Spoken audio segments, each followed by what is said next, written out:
শুধুমাত্র একটা জায়গায়, সেটা হচ্ছে প্রবাসীরা দেশের বাইরে থাকে, এরা কিছু ডলার পাঠায়। এই ছাড়া বাংলাদেশের কোনো অর্জন নাই, কোনো জায়গায় কোনো অর্জন নাই। সেই মানুষগুলোরে গিয়ে জিজ্ঞেস করেন তাদেরকেও এই সরকার কতটুকু সুখে রাখতে পেরেছেন। একটা টিকেটের জন্য ঈদে দেশে আসতে পারেনি। সরকারের তো উচিত প্রতিটা ইয়েকে প্রতি 2 ঈদে সবাইকে সমপরিমাণ টিকিটের সমপরিমাণ টাকা দিয়ে দিবে সরকার। মানেন, আপনি দেশে ঈদ করতে মন চায়, ছেলে মেয়েরে পড়ালেখা করেন অস্ট্রেলিয়া, ইংল্যান্ডে, আমেরিকায়, কানাডায়, আর ঈদের সময় তাদের যে লন্ডন টন্ডন গিয়ে আবার বাজার টাজার মার্কেট টার্কেট করে নতুন মডেলের আইফোন টাইফোন গোল্ড মোল্ড সব কিনে নিয়ে এসে তারপর ঈদ করতে মন চায়। আর সৌদি আরবের ওই প্রবাসীর মত ঈদ করতে মন চায় না। ওরা যা জিজ্ঞেস করেন স্বাধীনতার মানে কি, ও বলে দেবে। সো আপনারা আমার এই ভিডিওটা যখন দেখছেন, আমাদের এই দেশের স্বাধীনতাটা হলো, এই ভিডিওটা দেখার 24 ঘন্টা পার হয় নাই। দৌলতদিয়া পাটুরিয়া ঘাটের একটা বাস আস্তে করে ফেরি দিয়ে নেমে পানিতে পড়ে গেল। 40-50 জন যাত্রী নিয়ে, সেখানে আমি ভিডিও করার আগ পর্যন্ত যতটুকু জানতে পারলাম 25 জনের লাশ অলরেডি উদ্ধার করা হয়েছে। আরো কতজন মারা যাবে ঠিক নাই। আপনার এই মরার স্বাধীনতা তৈরি হয়েছে 1971 সালের যুদ্ধের মধ্য দিয়ে। আপনি মরবেন, এটাই স্বাধীনতা। আপনি প্রজা, আপনি ওদের গোলামি খাটবেন। ওদের একজন মারা যাবে, ওদের পরিবারের রাষ্ট্রীয় শোক হবে। আপনি 25 জন না, 25,000 মারা গেল, রাষ্ট্রীয় শোক ঘোষণা করা হবে না। এটার নাম স্বাধীনতা। এই স্বাধীনতার জন্য বাংলাদেশের মানুষ 1971 সালে যুদ্ধ করেনি, যুদ্ধ করেও নাই, এটাও বাস্তব কথা।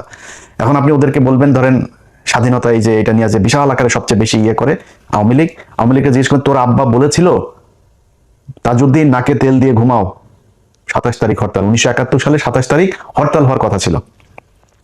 তাজউদ্দিনের মেয়ের লেখা বই, ভাই আপনি আমার বিশ্বাস করার দরকার নাই, আপনারও আমি বিশ্বাস করব না। সো আমরা 71-এর ওগুলো নিয়েই, যারা ওই সময়ের মানুষ তাদের কথা যা বলেছে তাদেরকে নিয়েই শুনবো। এই শেখ মুজিব সেদিন ইস্ত্রি করে, পাঞ্জাবি ইস্ত্রি করে, সুটকেস গুছায় তারপরে পাকিস্তানিদের সাথে চলে গিয়েছিল। এই মুক্তিযুদ্ধের ইতিহাস নিয়ে শেখ মুজিবকে বানানো হয়েছে জাতির পিতা, আর জিয়াউর রহমানকে বানানো হয়েছে স্বাধীনতার ঘোষক। জিয়াউর রহমান স্বাধীনতার ঘোষক ছিল, এটা সত্যি কথা, কিন্তু এইটারও আবার আওয়ামী লীগ মিথ্যা বানিয়েছে। অতএব এই ইতিহাসের কোনোটাই সত্যি না। সত্যি যে ইতিহাস, সেটা যদি নাকি করতে চাইতো তাহলে 55 বছরে করা সম্ভব ছিল। প্রতি বছর একটা মন্ত্রণালয় করা হয়, বালযুদ্ধ মন্ত্রণালয়। এই বালযুদ্ধ মন্ত্রণালয়টাকে আপনার একজন মন্ত্রী দেয়, প্রতিমন্ত্রী, উপমন্ত্রী, সচিব, উপসচিব, যুগ্ম সচিব, সচিব দিয়া বিশাল একটা অফিস নিয়ে সচিবালয় তারা দখল করে আছে। সেই মুক্তিযোদ্ধা মন্ত্রণালয় 55 বছরে আজ পর্যন্ত আমাদেরকে বলতে পারে নাই কতজন মানুষ মারা গিয়েছিল, কতজন মুক্তিযোদ্ধা, কারা আসল মুক্তিযোদ্ধা, কারা আসল রাজাকার, কিচ্ছু না। এটা একটা ব্যবসা। এই ব্যবসা করে বিএনপি আসলে বিএনপি খায়, আওয়ামী লীগ আসলে সবচাইতে ব্যবসা করে খায়। এই ব্যবসা করার জন্যই এই মুক্তিযোদ্ধাটাকে আমাদের সামনে এইভাবে দাঁড় করে রাখা হয়েছে। আর পাকিস্তানের সাথে আমাদের সম্পর্কটা সারা জীবন যেন খুব খারাপ থাকে এই জন্য গাঁজাখুরি এক গল্প, 2 লাখ আপনার এই মহিলাদেরকে করা হয়েছে, রেপ করা হয়েছে। ওরে বাবা রে বাবা, পাকিস্তানিরা তোমাদেরকে চোদে না, সরি তোমাদেরকে। তো ওইখানে আরেক হলো কি 30 লাখ মানুষকে হত্যা করেছে। এই 2 বাল দিয়া মানুষের বিশাল আকারে একটা ইয়ের মধ্যে ফেলে রেখেছে। এটার কারণ কি? এটার কারণ হলো বাংলাদেশ যেন সারা জীবন ইন্ডিয়ার পায়ের তলে থাকে, কোনোদিন পাকিস্তানের সাথে ভালো সম্পর্ক না হয়, ইন্ডিয়ার ওই পাশে যেন না যাইতে পারে কোনোদিন। যাই করবে, আপনার পররাষ্ট্রনীতি, আপনার অর্থনীতি, আপনার সংস্কৃতি যা যা আছে সবকিছু কন্ট্রোল করবে ইন্ডিয়া। এই জন্যই আমাদেরকে এইভাবে ধরে রাখা আছে। ভাই 1947 সালে 2 পাকিস্তানের 1000 মাইল দূরে যখন ভাগ করে দিয়ে গেছে না ব্রিটিশরা ওই সময় 2 পাকিস্তানের আলাদা করে দিয়ে গেছে। পৃথিবীতে এমন কোনো দেশ নাই যে 2টা দেশ এরকম ভৌগোলিক ইয়ের মধ্যে না থেকে আলাদা থেকে কোথাও আছে। পৃথিবীতে কোনো দেশে কোনো জায়গায় আছে আপনি বলেন আলাদা একসাথে? কেউ নাই। তো বাংলাদেশ আর পাকিস্তান কেমনে থাকবে? টুডে টুমোরো তারা আলাদা হইতই, এটা একদম বাস্তবতা। এর বাইরে আমরা কখনোই যাইতে পারতাম না। এক সময় বাংলাদেশ স্বাধীন হয়ে গেছে 1968 সালে, যখন শেখ মুজিব জায়া রয়ের সাথে আগরতলায় গিয়ে বৈঠক করেছে। পাকিস্তানিরা দয়া করে ওরে মাফ করে দিয়েছে। তো ওই সময় ঝুলাই দেওয়া দরকার ছিল, ওরে মাফ করে দিয়ে তারপরেও চেয়েছে একসাথে থাকতে। তারপরেও কন্টিনিউয়াসলি এই পাকিস্তানিদের সাথে যুদ্ধ, পাকিস্তানিদের লোকজনকে মারা, পাকিস্তানি মহিলাদেরকে রেপ করা। শেখ মুজিব আরে বেটা, ইতিহাস পড়তে হইলে মানে নিয়ে তর্ক করতে হইলে কারোর সাথে তর্ক করবি কোনো বিষয় নিয়ে, ন্যূনতম জানবি তো। আমার যদি আমি মেডিকেল টার্ম নিয়ে কথা বলতে পারি, আমি টার্মের কোনো কিছুই জানি না। তুই যদি ইতিহাস নিয়ে কথা বলতে চাস, মিনিমাম তোর আব্বা যে বই লিখে গিয়েছে তোরা দাবি করিস, এটার নাম কি? অসমাপ্ত আত্মজীবনী। তোর বাপের অসমাপ্ত আত্মজীবনীর মধ্যে দেখবি এই আদমজি জুট মিলের যে মাঠ, এই কলোনির মাঠের এখানে একটা পুকুর আছে, সেই পুকুরের মধ্যে শেখ মুজিব বলছে কমপক্ষে 500 পাকিস্তানিদের লাশ এখানে হয়ে আছে, কমপক্ষে 500 এই পানির মধ্যে ভেসে আছে। এইভাবে পাকিস্তানিদের সাথে তিলে তিলে তিলে তিলে বাংলাদেশিদের করা হয়েছে। পাকিস্তানিরা আমাদের কিচ্ছু দেয় নাই, পাকিস্তানিরা আমাদেরকে সব জায়গায় শোষণ করে রেখেছে, পাকিস্তানিদের সাথে পাকিস্তানিরা আমাদেরকে দিয়ে কাজ করিয়ে সব নিয়ে গিয়েছে, এখানে কিছু করে নাই। বেটা পাকিস্তান গিয়েছে আজকে 55 বছর। এই 55 বছরে পাকিস্তান আদমজি জুট মিল দিয়ে গিয়েছে, আদমজি জুট মিল বন্ধ হয়েছে। নিউজপ্রিন্ট কাগজ মিল দিয়ে গিয়েছে, নিউজপ্রিন্ট কাগজ মিল বন্ধ হয়েছে। এই যে বিশ্ববিদ্যালয়গুলো, ঢাকা বিশ্ববিদ্যালয়ের বেশিরভাগ ফ্যাকাল্টিগুলো, ডিপার্টমেন্টগুলো পাকিস্তান করে দিয়ে গিয়েছে, বেশিরভাগ বিভাগ। রাজশাহী বিশ্ববিদ্যালয় পাকিস্তানের করা, রংপুর মেডিকেল এবং রংপুর বিশ্ববিদ্যালয়, সিলেট ওসমানী মেডিকেল পাকিস্তানের করা, ময়মনসিংহ মেডিকেল পাকিস্তানের করা, চিটাং মেডিকেল পাকিস্তানের করা, এই যে কমলাপুরটা পাকিস্তানের করা, এই যে সংসদ ভবনটা পাকিস্তানের করা। স্বাধীনতার অর্জনের মাত্র 2 বছর আগেও যখন খুব তিক্ত সম্পর্ক, তখনও পাকিস্তানিরা এখানে জাহাঙ্গীরনগর বিশ্ববিদ্যালয়টা করে গিয়েছে 1969 সালে। গুগলে সার্চ দিয়ে দেখ এই জাহাঙ্গীরনগর বিশ্ববিদ্যালয় কবে প্রতিষ্ঠিত হয়েছে। সবগুলো বিশ্ববিদ্যালয় দিয়ে সার্চ দিয়ে দেখবি যে 23 বছরের বঞ্চনা গাঞ্ছনার ইতিহাস এগুলি শোনায়, এই বালের কথা। এই পাকিস্তানিরা এই 23 বছরে এই জিনিসগুলো করে দিয়ে গেছে। যদি না হইতো, বালটাও হইতো না। 1974 সালে খালি এই চারুকলাটা হয়েছে, এর বাইরে আজ পর্যন্ত না হয়েছে কোনো নতুন বিশ্ববিদ্যালয়, না হয়েছে ফ্যাকাল্টি। এটার নামই বাংলাদেশের স্বাধীনতা।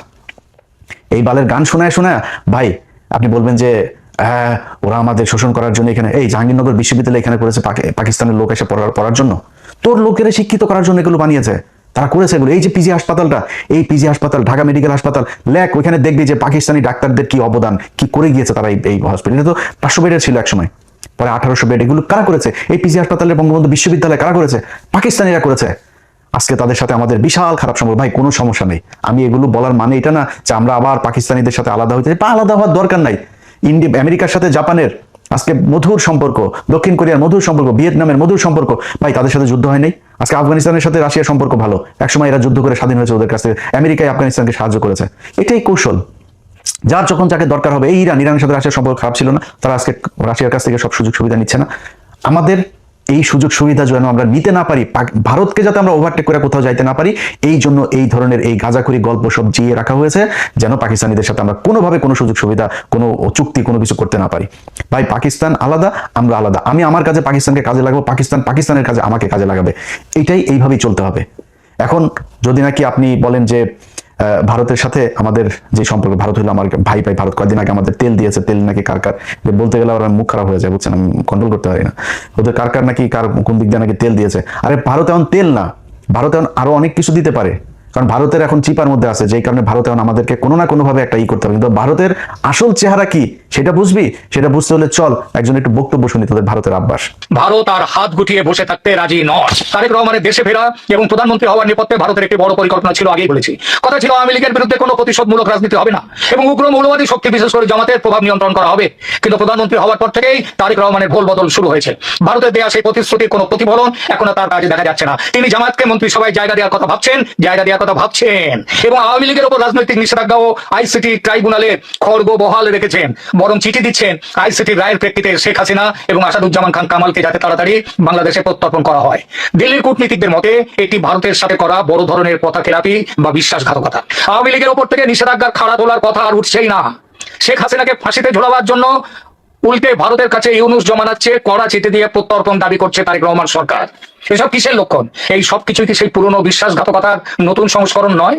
এটা ঠিক, তারেক রহমান সরকারের বয়স সবে 1 মাস, এর মধ্যে চরম সিদ্ধান্ত নেয়নি ভারত। তবে ঘরপোড়া গরু সিঁদুরে মেঘ দেখে ভয় পায়। তারেক সরকারের কাজকর্মে সেই সিঁদুরে মেঘের লক্ষণ কিন্তু স্পষ্ট ফুটে উঠছে। আওয়ামী লীগ নেতাদের জেল মুক্তির কোনো খবর নেই। যারা মুক্ত হচ্ছেন বিচার বিভাগের নির্দেশে নতুন মামলা দিয়ে তাদের আবার ঢুকিয়ে দেওয়া হচ্ছে জেলে। এই যদি বিএনপির গণতন্ত্র রক্ষার আসল ছবি হয় তাহলে সন্দেহ জাগেই। আর ঠিক এই কারণেই হয়তো এবার ভারত আর কোনো বিশেষ দূতের অপেক্ষা না করে অজিত ডোভালের মাধ্যমে সরাসরি 1 মাসের ডেডলাইন দিয়ে দিয়েছে। ভারত তার সাথে কথাবার্তা বলে শুধু কয়েকটি শর্তে, কয়েকটি বিষয় কেবল একমত হয়েছিল, কথা নিয়েছিল তারেক রহমানের কাছ থেকে। তাদের মধ্যে 1, ভারতের উত্তর পূর্বাঞ্চলের বিচ্ছিন্নতাবাদীদের যেন বাংলাদেশের মাটি ব্যবহার করতে দেয়া না হয়। 2, দেশে ইনক্লুসিভ রাজনীতি যেন ফিরিয়ে আনা হয়, অর্থাৎ আওয়ামী লীগকে সরকারি নিষেধাজ্ঞা থেকে মুক্ত করা যেন হয় এবং একই সঙ্গে ক্রাইম ট্রাইব্যুনালের অন্যায্য অবৈধ বিচারকে আইন বিরুদ্ধ বলে ঘোষণা করে সেই বিচারকে বাতিল করা। এবং 3, সরকারে কোনোভাবেই চরমপন্থী বা মৌলবাদী শক্তির যেমন জামায়াতের সরাসরি অংশগ্রহণ থাকবে না। ভারতের এই 3 শর্তের সহমত হলে তারেক দেশে ফেরেন এবং ভারত সব রকমের সহযোগিতা দিয়ে তারেকের জয়ের পথ প্রশস্ত করে। কিন্তু প্রধানমন্ত্রী হওয়ার পর তারেক রহমান কি সেই 2004 সালের মতোই ভারতের বিশ্বাস ভাঙতে চলেছেন? ভবিষ্যতের পথ নিষ্কণ্টক রাখতে শেখ হাসিনার দেশে ফেরা বন্ধ করো, মৃত্যুদণ্ড বহাল রাখো, আওয়ামী লীগকে নিষিদ্ধ রেখে দাও, রাজনীতিতে যেন ফিরতে না পারে আওয়ামী লীগ, যাতে আমেরিকার দালালি করবার জন্য বাংলাদেশ অনন্তকাল তৈরি হতে পারে। দিল্লির রণমূর্তি এই কারণেই, এই জন্যই অজিত ডোভালের চরম বার্তা। কেননা পরিস্থিতি আবার সেই 2004-এর দিকে চলেছে। এই পরিস্থিতিতে ভারত আর হাত গুটিয়ে বসে থাকতে রাজি নয়। নির্ভরযোগ্য সূত্রের খবর অনুযায়ী সেখানে ডোভাল সাহেব কোনো কূটনৈতিক মারপ্যাচ নয়, বরং সরাসরি টাইম বাউন্ড হুঁশিয়ারি দিয়েছেন বাংলাদেশের ডিজিএফআই কে সামনে বসিয়ে। কি ছিল সেই হুঁশিয়ারিতে? এক, আগামী 1 মাসের মধ্যে আওয়ামী লীগের উপর থেকে সমস্ত রাজনৈতিক নিষেধাজ্ঞা তুলে নিতে হবে। 2, আইসিটি অধ্যাদেশ এবং তার অধীনে দেওয়া সমস্ত সাজা ও শেখ হাসিনার মৃত্যুদণ্ডের নির্দেশ বাতিল করতে হবে। 3, যদি এই 1 মাসের মধ্যে কোনো কার্যকর পদক্ষেপ না নেওয়া হয় তবে ভারত তার নিজের স্বার্থ, তার জাতীয় স্বার্থ রক্ষায় যে ব্যবস্থা উপযুক্ত মনে করবে সেই ব্যবস্থা নিতে বাধ্য হবে। এই হুঁশিয়ারি শুধু কথার কথা নয়, ভারতের নিরাপত্তা বিশ্লেষকরাও বলছেন জামাতের উত্থান মানে ভারতের উত্তর পূর্বাঞ্চলের অস্থিরতা তৈরি করা। ভারত কোনোভাবেই তার প্রতিবেশী রাষ্ট্রে পাকিস্তান ঘেঁষা কোনো মৌলবাদী শক্তি, যে শক্তি বাংলাদেশের স্বাধীনতার শত্রু, তাদেরকে সহ্য করবে না। ভারত স্পষ্ট বলেছে সংসদে বিএনপির একক সংখ্যাগরিষ্ঠতা আছে, তবুও জামায়াতকে মন্ত্রী করার কথা উঠছে কেন? পুরনো ভালোবাসার টান, আমেরিকার চাপ? বাংলাদেশ যেন মনে রাখে আমেরিকার সমস্ত হুমকি উড়িয়ে দিয়ে 71-এ ভারতের ফৌজ স্বাধীন করেছিল বাংলাদেশকে। আজ দরকার হলে ভারতের ফৌজ উপযুক্ত ব্যবস্থা নিতে এবারও পিছিয়ে আসবে না। এই হলো ভারতের বন্ধুত্ব। এটা শুরু আজকে থেকে না, সেই 1971 সালের 16 ডিসেম্বর থেকে শুরু করে আজকে পর্যন্ত ভারত কখনো মানতেই পারে নাই যে বাংলাদেশ একটা স্বাধীন রাষ্ট্র। তারেক রহমান তার কথা না শুনলে সে এখানে সোলজার পাঠা, তোরা সোলজার পাঠা, বাংলাদেশের পাঠা, ইস্ট পাকিস্তান, ওয়েস্ট পাকিস্তান, 2 পাকিস্তান মিলা বাম্বু লাগাবে পাঠা। তোরা যদি ক্ষমতা থাকে তাহলে বাংলাদেশের সোলজার পাঠা ন্যাংটা বানায় ছেড়ে দিবে। বাংলাদেশের প্রতিটা মানুষকে শুধু একটা কথা বলি ভাই, কথা খুব খারাপ লাগতে পারে, চেতনায় আবার পাশে আগুন লাগতে পারে অনেকের। এই বাংলাদেশ যেদিন আক্রান্ত হবে সেদিন সবার আগে পাকিস্তানি ভাইয়েরা এসে আপনার পাশে দাঁড়াবে, এটা গ্যারান্টি দিলাম। আমি জীবিত থাকি অথবা মৃত থাকি, একটা কথা বললাম, Pakistan will be the first country আপনারে সাপোর্ট করার জন্য। অতএব পাকিস্তানের সাথে ভাই আমাদের কৌশলগত ভালো সম্পর্ক থাকতে হবে, তাদের সাথে আমাদের অস্ত্রের চুক্তি থাকতে হবে, মিলিটারি চুক্তি থাকতে হবে, বাণিজ্যিক চুক্তি থাকতে হবে, পাকিস্তানের সাথে সব ধরনের চুক্তি থাকতে হবে। যদি না হয় তাহলে এরা সারা জীবন আমাকে এইভাবে এই ধরনেরই করে যাবে। তারেক রহমান যেই কথাগুলো আমরা এর আগে আনন্দবাজারেও শুনেছি, এই ব্যক্তিও যেই কথাগুলো বললো, আপনি চুক্তি করে এসেছেন, যদি কৌশল হয়ে থাকে 111-এ খালেদা জিয়াকে অফার দেওয়া হয়েছে, খালেদা জিয়া বলেছে না আমি 111-এর এদের কোনো কিছু বৈধতা দিব না, পরে শেখ হাসিনাকে বৈধতা, এই প্রণব মুখার্জি তার বইতে লিখেছেন। তো আমরা ধরে নিলাম আপনি কৌশল করেই তারপরে তাদের সাথে মিলেমিশে এসেছেন, এবং আমরা এখনো পর্যন্ত, আমি আমার কথা বলি, আমি কিন্তু এখন পর্যন্ত আপনার প্রতি আমার যথেষ্ট সম্মান আছে তারেক রহমান। আপনার কিছু বিষয় আমি জানি, যে বিষয়গুলোর কারণে আমার বিশ্বাস যে আপনি কোনোদিন শেখ হাসিনা হবে না, জিয়া পরিবার কখনো শেখ পরিবার হবে না, এই বিশ্বাসটা আমার আছে। এবং আপনি ঠিক সময় মতো, বিশেষ করে গত 2 দিনে জেনারেল মাসুদ এবং জেনারেল ওর আরেকজন কি মামুন খালেদ, দুজনকে ধরার পরে আমার ভেতরে সেই বিশ্বাসটা আরো বেশি জন্মেছে যে আপনি এক এক করে সব কটাকে ধরবেন। এবং আপনারা একটা জিনিস বলে রাখি, তারেক রহমান, পৃথিবীতে কেউ সারা জীবন বাঁচে না, আপনাকে যেতে হবে, আমাকেও যেতে হবে। যদি সারা জীবন মানুষের মনে থাকতে চান আপনার বাবার মতো, তাহলে শুধু একটা কথা বলবো যে কিচ্ছু করার দরকার নেই ভাই। আপনি দুর্নীতি করেন, টাকা পয়সা নিয়ে লন্ডনে পাঠান, আপনি আবারও আপনি এই আওয়ামী লীগের মতো করেই প্রচুর টাকা পয়সা নেন, কোনো সমস্যা নেই ভাই। খালি ইন্ডিয়ার বিরুদ্ধে আমাদের একটা জায়গায় দাঁড় করাই দিয়ে যাবেন, যেটা আমরা ইউনুসের কাছে চেয়েছিলাম, ইউনুস করে নাই। আপনার কাছে আমাদের প্রত্যাশা থাকবে এই কাজটা খালি করে দেন, আপনার যে কোনো বিপদে, এই দেশের যে কোনো বিপদে বাংলাদেশের 18 কোটি মানুষ এক হয়ে আপনার পাশে দাঁড়াবে। ভারতে আসতে দেন, দেখি ওরা আমাদেরকে কি করে নিয়ে যায়। খালি আমাদের কিচ্ছু লাগবে না ভাই, আমাদের খালি এই আপনার এই আকাশ নিরাপত্তা ব্যবস্থাটা আমাদের করেন, যাতে আমরা আমাদের ইন্টারসেপশনের এই কাজগুলো যাতে আমরা খুব ভালোভাবে করতে পারি। ওদের আকাশ দিয়ে যদি ওরা আমাদের কিছু করতে না পারে, ওরা মাটিতে নামে আমাদের কিছু করতে পারবে না। সারা জীবন যুদ্ধ করলেও ইন্ডিয়ানরা আমাদের সাথে যুদ্ধ করে পারবে না, এই সাহস ওদের নাই। আর সেই সাথে আমাদের যা লাগে, অস্ত্র লাগে, যা লাগে, সেটা ভাই আপনাদের মানে এই আল্লাহকে সাক্ষী রেখে বললাম, যদি পাকিস্তান সবার আগে আপনার পাশে না দাঁড়ায় এসা, আমি যদি জীবিত থাকি সেদিন আমার জুতার গলা নিয়ে আপনাদের সামনে এসে হাজির হব। অতএব এরা যেই হুমকি ধমকি যা দিচ্ছে, আপনি এটাতে বিচলিত না হয়ে আপনার ওদের সাথে আপনাকে চোখে চোখ রেখে একটা পর্যায়ে গিয়ে কথা বলতে হবে। আপনার যতটুকু কৌশল অবলম্বন করা দরকার আপনি করেন, কোনো সমস্যা নাই। আপনাদের সামনে ভিডিওতে আজকে আমি কথা দিলাম যে বাংলাদেশ যদি ভারতের সাথে যুদ্ধ হয় এবং এই বর্তমান সরকার যদি বাংলাদেশের মানুষের পক্ষে থাকে, আমি যদি নাকি ওই দিন ফ্লাই করে বাংলাদেশে না যাই, তাহলে আমার সারা জীবন আপনি যা মনে চায়, ভীতু, কাপুরুষ, খারাপ, বজ্জাত, মানে বেঈমান, মুনাফিক, যা মনে চায় বলেন, সেদিন যদি আমি দেশে না যাই। কিন্তু ওই সরকারকে, আমার দেশের ওই সময়ের সরকারকে ইন্ডিয়ার বিরুদ্ধে যুদ্ধে অংশ নিতে হবে। অতএব আপনার যেই এই ভারত যে হুমকি আপনাকে দিয়েছে, এইটাতে আপনি তোয়াক্কা না করে আপনি বাংলাদেশের মানুষের যে চাওয়া পাওয়া, বাংলাদেশের মানুষ, প্রতিটা মানুষ এক একজন সোলজার, যদি প্রয়োজন হয় আমাদেরকে প্রশিক্ষণ দেন, যা প্রয়োজন, যত টাকা, আমরা না খেয়ে বাংলাদেশের মানুষ ঘরের থালা বাটি বিক্রি করে আপনাকে টাকা দিবে, কত টাকা, কত ডলার লাগবে, কি অস্ত্র কিনতে হবে, আপনি সেগুলো কিনে এই দেশের মানুষের নিরাপত্তার ব্যবস্থা করেন। বিশেষ করে এই আপনার ইন্টারসেপ্টরের যে এটাকে আপনাদের করতে হবে, কারণ তাদের যেহেতু যুদ্ধ বিমান, তাদের মিসাইল আছে, তাদের ড্রোন আছে। সো এই জিনিসগুলোর জন্য কি করা দরকার, সেটা যার সাথে চুক্তি করতে হয়, পাকিস্তানের সাথে করতে হোক, চীনের সাথে করতে হোক, তুরস্কের সাথে করতে হোক, আমেরিকার সাথে করতে হোক, রাশিয়ার সাথে করতে হোক, যার সাথে মনে চায় করেন, করে আমাদের এই নিরাপত্তার ব্যবস্থা করেন। মাটিতে নেমে যখন ওরা যুদ্ধে নামতে আসবে, ওইটার সাথে বাংলাদেশের মানুষ ফাইট করবে, সেটার জন্য আমাদের প্রশিক্ষণ দেন, যা প্রয়োজন সেটা করেন। এই দেশের মানুষ জীবন দেওয়ার জন্য প্রস্তুত। আমরা অন্তত গত 15 বছরে এরকম একটা প্রজন্ম তৈরি করেছে, যে প্রজন্মটা এই দেশে ভারতের বিরুদ্ধে যুদ্ধ করে শহীদ হওয়ার জন্য মুখিয়ে আছে। কে বিএনপি করে, কে জামাত করে, কে কোন দল করে, চরমনাই করে না কি করে, ইন্ডিয়ার প্রশ্নে সবাই এক। অতএব আপনি সেটা করেন। আমাদের কিছু কিছু মানুষজন আছে যারা এখনো পর্যন্ত পাকিস্তানের সাথে আমাদেরকে একটা দ্বন্দ্ব বাধায় রাখার জন্য একটাই করে, ভাই 26শে মার্চ আমরা স্বাধীনতা দিবস, ওকে 16ই ডিসেম্বর ইন্ডিয়া তাদের কাছ থেকে লিখে নিয়ে গেছে, আমাদের কারো আসতে দেন, ওকে, তারপর ভাই আলাদা হয়ে গেছে, দ্যাটস এনাফ, এটা ওভার। এখন আমরা দিনগুলো পালন করবো, ঠিক আছে, গুতাগুতির দরকার নাই তো। পাকিস্তানের গুতায় কি পাকিস্তানের কাছ থেকে আপনি টাকা নিতে পারবেন? পাকিস্তান আপনার এখানে না আসলে পাকিস্তানের কি হবে? পাকিস্তানের ল্যান্ডের অভাব আছে? আমার মেয়ে 1,44,000 বর্গ কিলোমিটার, ওর 6,80,000 না কত হাজার বর্গ। আমার চাইতে এরকম 5টা রাষ্ট্রের মতো একটা দেশ, মানুষ আমাদের চেয়েও কম। তো ওদের আমাদের জায়গা দরকার আছে নাকি? আমার এখানে আছে কি? আছে কিছু বাংলাদেশে। এখন ওরা আমাদেরকে, এই কিছু মানুষজন আছে যেগুলো এই দ্বন্দ্ব বাধায় রাখার জন্য ইচ্ছাকৃতভাবে, দেখেন সবশেষ খেলাটার কথা বলে আপনাদের শেষ করি। সবশেষ খেলার ক্রিকেট খেলাটায় বাংলাদেশ 3টা ম্যাচ খেললো। 3টা ম্যাচের মধ্যে প্রথম ম্যাচে আপনার মেহেদী হাসান মিরাজ, সালমান আগা তাকে আউট করলো। দেখেন এই পাকিস্তান মাত্র কয়দিন আগে ভারতের সাথে যখন বাংলাদেশ খেলতে যাবে না ভারতে, একমাত্র পাকিস্তান এসে আমাদের পাশে দাঁড়াইলো, আর কেউ দাঁড়ায় নাই। অনেকে বলে হ্যাঁ পাকিস্তান তো পরে খেললোই, পাকিস্তান বলে লাভ হইলো কি, শুধুই ফাঁকা আওয়াজ দিল। আরে বেটা, ফাঁকা আওয়াজ তোর কোনো বাপ দিয়েছে? পাকিস্তান দিয়েছে। ওইটা দেওয়াতে লাভ হয়েছে না লোকসান হয়েছে, সেটা বিসিবির এই যায় জিজ্ঞেস কর, তারপর জানতে পারবি। পাকিস্তান তো দাঁড়াইছে ভাই, আমার পক্ষে কথা তো বলছে তারা। এরপর তারা সিরিজ খেলতে আসলো আমাদের এখানে। তো তারা তো বন্ধুর মন নিয়ে আসছে। ভাই বাংলাদেশের একটা মানুষ যদি ওইখানে পাকিস্তানে যায় না, দেখেন পাকিস্তানের মানুষ ওরে মনে হয় হারানো ভাই খুঁজে পাইছে। খাবারের বিল নেয় না, গাড়ির ভাড়া নেয় না, জোর করে বাড়িতে ঢুকায় নিয়ে যায়, নাস্তা খাওয়ায়, থাকতে জায়গা দেয়, এরকম অবস্থা।